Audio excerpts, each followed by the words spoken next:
Zoti Xhemal Agolli ju drejtua Partisë Demokratike për të sjellë zë lidhur me pretendimin e tij për mohimin e drejtës pronës nga Bashkia Kamës.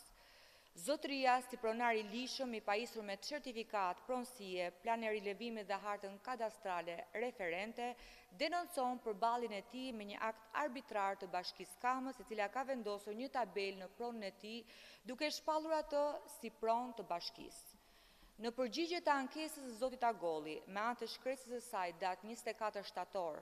Bashkia Kamës thekson se referuar dokumentit bashklidhur që ka paraqitur ankimuesi rezulton se pasuria për të cilën ai disponon dokumentin e pronësisë pozicionohet grafikisht mbi pronën e certifikuar në emër të Bashkisë Kamës.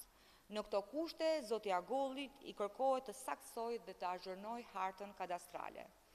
Bashkia Kamës citon se pronësia e saj mbi pasurinë buron nga një vendim i Këshillit Ministrave i vitit 2013 për miratimin e listës përfundimtare të pronave që transferohen në pronësi të Bashkisë Kamës, dhe prandaj pasuria është transferuar në pronësi të kësaj bashkie, gjithashtu është certifikuar në vitin 2020 dhe harta kadastrale është rifreskuar në vitin 2024.